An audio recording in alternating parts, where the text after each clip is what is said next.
All right, let's start with some superlatives here. Were you more impressed by Jayden Daniels or Caleb Williams this weekend? Jayden Daniels. Yes. I was really happy that like 10 days ago, I just looked it up. I had written that, man, I was too low on Caleb Williams and Jayden Daniels, and I moved him up. And after this weekend, I wanted to move him up again. Like I just want to that's the top 4 quarterbacks, and then it should be Kyler, Anthony Richardson, and these two. They're awesome. The upside's incredible.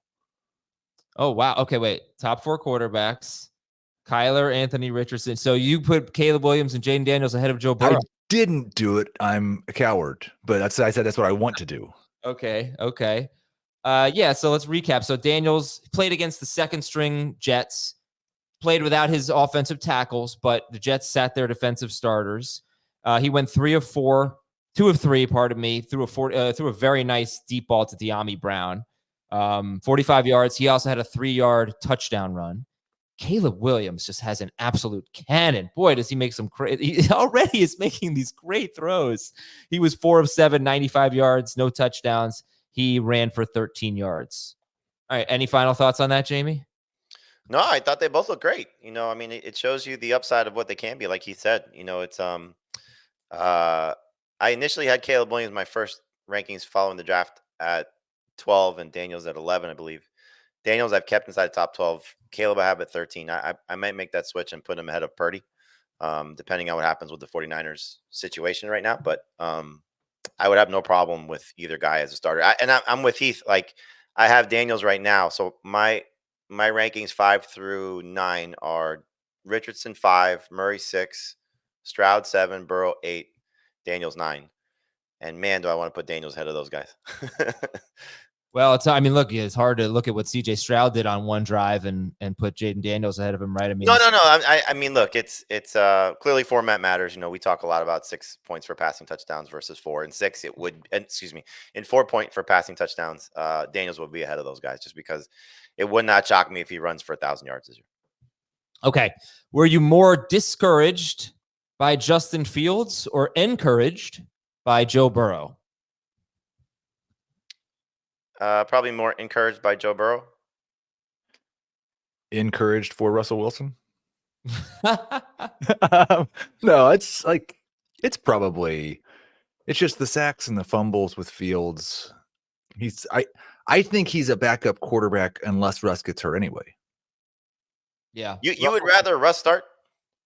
Well, I think he's going to. No, I don't disagree, but you would rather for our purposes, for fantasy, you'd rather have Russell? Well, yes, because I have a lot of George Pickens and a lot of Pat Freiermuth, and I think he'll be better for them. I'd rather have Justin Fields as a starting fantasy quarterback in my quarterback rankings, but for everybody else, I'd rather have Russ. Okay. All right, Fields did go 5 of 6 for 67 yards, but he fumbled twice. I think he was sacked twice. And Joe Burrow 5 of 7, 51 yards and a touchdown without Jamar Chase, and just I would say generally looked pretty good, looked pretty healthy, throwing the ball well. Are you more concerned about sharing snaps for Brian Robinson in Washington or DeAndre Swift in Chicago? Are you more concerned about sharing snaps for Brian Robinson or DeAndre Swift? I'm more concerned about Robinson because I think Austin Eckler is a much better player if he's healthy than the guys behind DeAndre Swift. We knew Brian Robinson was going to be sharing. Right. Like that. I'm not going to say neither. I don't think the Swift thing really mattered. And Robinson Eckler, I expect to be close to 50-50. Okay. It was the first time we really saw it. Eckler played 5 snaps. Robinson played 6 snaps. What did you think of the Bears backfield? Because Swift barely played. Khalil Herbert got a lot of run.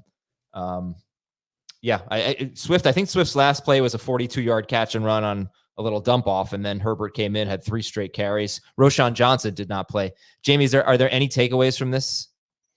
I think, whenever you see a player do something significant in a preseason game that what their role is, like what more did he have to do that day?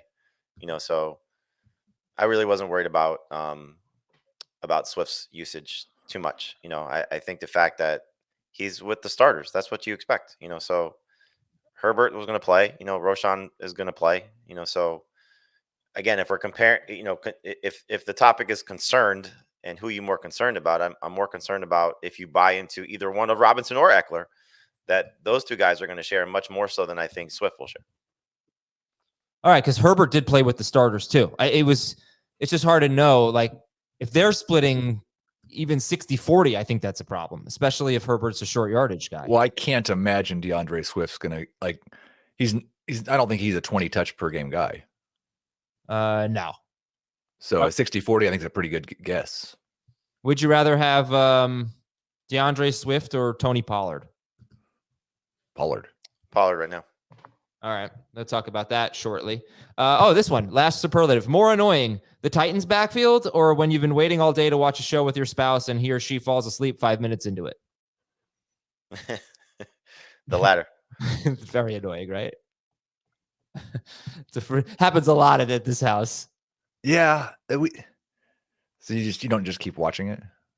Sometimes. I mean, it's gotten to the point. Well, first of all, it's not always her that falls asleep. Sometimes it's me, but it has gotten to the point where I think we now have permission. We've realized we're never going to get through any shows unless we start watching independently. So. I can't remember the last time I fell asleep watching a show that I wanted to watch.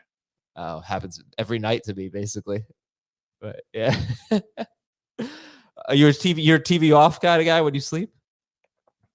Oh, we don't have a TV in our bedroom. Whoa.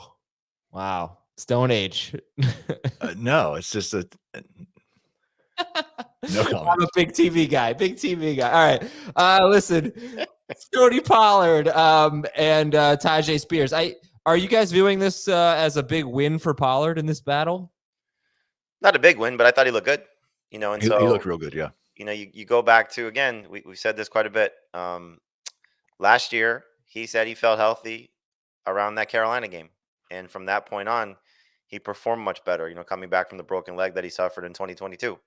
And so if he's back to his old self and probably doesn't get overworked, which seems like it's going to be the case, then he may get back to being that efficient level runner that we saw, which everybody coveted, at the end of the 2022 season and certainly into 2023. So I wouldn't run away from Spears. I wouldn't panic about it. Obviously, he got the touchdown, so that's positive for him.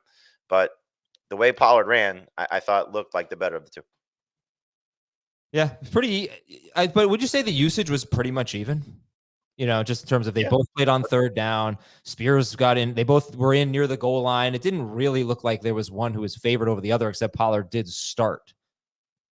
Yeah, I mean, that's what we expected, though, right? Like we anticipated both guys being used. Like, they didn't lie, in the first instance of seeing it. They said from, I don't know if it was the first comment or certainly when Pollard signed, but I go back to the owners' meetings at the end of March when I spoke to Callahan myself, and he said, we're going to use both of them. Every assistant coach, we're going to use both of them. That's what you should have anticipated, and that's the case. So Pollard falling may end up being a discount, and Spears is kind of not really moved very much, so he's maybe just appropriately priced.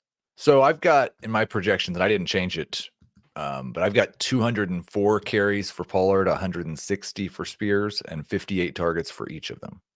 Okay. Does that sound right? Yeah, I mean, the carries may be closer together, but sure.